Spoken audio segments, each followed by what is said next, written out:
عزیزان وطن، آج میں پھر آپ سے مخاطب ہوں۔ سب سے پہلے میں آپ سب کا شکریہ ادا کرتا ہوں کہ آپ نے جب شب برات کا موقع آیا تھا اور میں نے آپ سب سے اپیل کی تھی تو آپ سب لوگوں نے میری بات مانی اور اس کے اوپر پورا عمل کیا، اور اللہ کا شکر ہے کہ ان دنوں میں اور خاص طور پہ شب رات میں کوئی ایسا واقعہ نہیں ہوا جس سے کسی کو کوئی شکایت ہوتی ہے۔ رمضان المبارک کا مہینہ آ چکا ہے اور کچھ ملکوں میں تو آج پہلا رمضان منایا جا رہا ہے، اور کل سے انشاءاللہ ہندوستان اور دوسرے ممالک میں بھی رمضان شروع ہو جائیں گے۔ میں آپ تمام صاحبان کو رمضان کی مبارکباد پیش کرتا ہوں، اور مجھے امید ہے کہ رمضان المبارک کے اس مہینے کے اندر بھی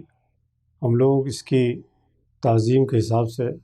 اپنے کام کریں گے۔ اور مجھے یہ بات کہتے ہوئے خوشی ہوتی ہے کہ قوم کے لوگوں نے، خاص طور پر مسلمانوں نے، تمام ان چیزوں کا لحاظ رکھا ہے جس طرح سے گورنمنٹ کی ایڈوائزری آئی ہے یا گورنمنٹ اور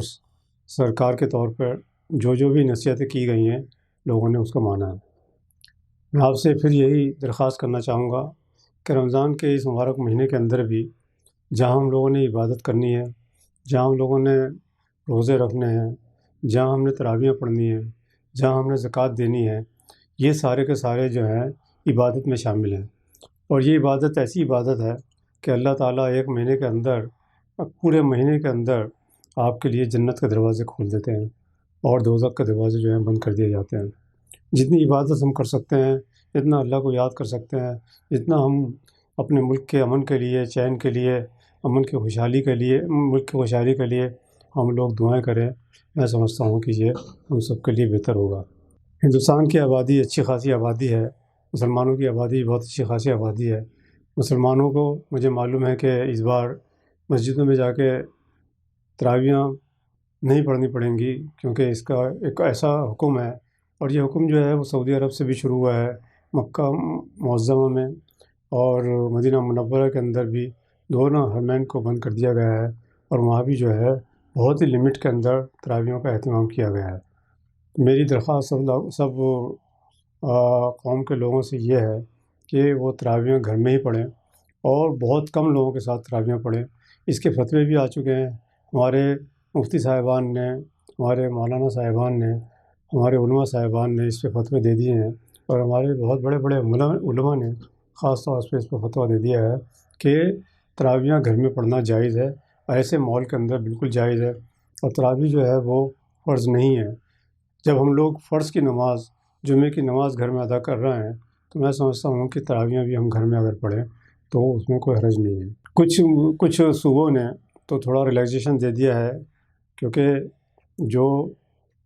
کرونا کے ساتھ ہم لوگ لڑ رہے ہیں، پوری دنیا لڑ رہی ہے، اس کے اندر کچھ ریلیکسیشن دی ہے،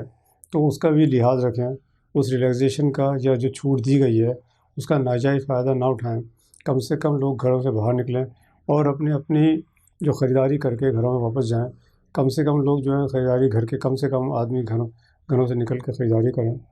اور میں سمجھتا ہوں کہ شاید دہلی کے اندر بھی ایسا ماحول پیدا ہو جائے کہ کچھ ریلیکسیشن، کچھ چھوٹ جو ہے وہ دہلی کے اندر بھی لوگوں کو مل جائے، تاکہ وہ اپنے گھروں سے باہر نکل کے شاپنگ وغیرہ کر سکیں۔ لیکن میری پھر درخواست ہے کہ جن لوگوں نے ہمارے لیے قربانیاں دی ہیں، جو قربانیاں دے رہے ہیں، جو ہیلتھ ورکرز ہیں یا ہیلتھ آفیسرز ہیں، پولیس والے ہو گئے، اور آپ کے کیا نام ہے، نرسیں ہو گئیں، ڈاکٹرز ہو گئے، ان کے ساتھ جڑے ہوئے دوسرے لوگ ہو گئے، صفائی کرمچاری ہو گئے، ان سب کو بھی ہمیں پوری عزت دینی ہے۔ ان کا کوئی اپمان نہ کرے،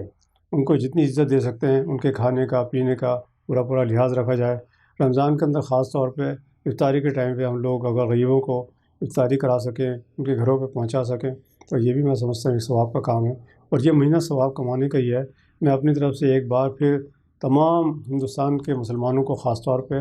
اس رمضان کی مبارکباد پیش کرتا ہوں، اور میں امید کرتا ہوں اور دعا کرتا ہوں کہ اللہ تعالیٰ کے 29 اور 30 روزے جو بھی ہیں وہ خیریت سے گزر جائیں اور امن و امان سے گزر جائیں، اور ہندوستان کے اندر بھی اللہ تعالیٰ امن و امان لے کر آئے۔ بہت بہت شکریہ۔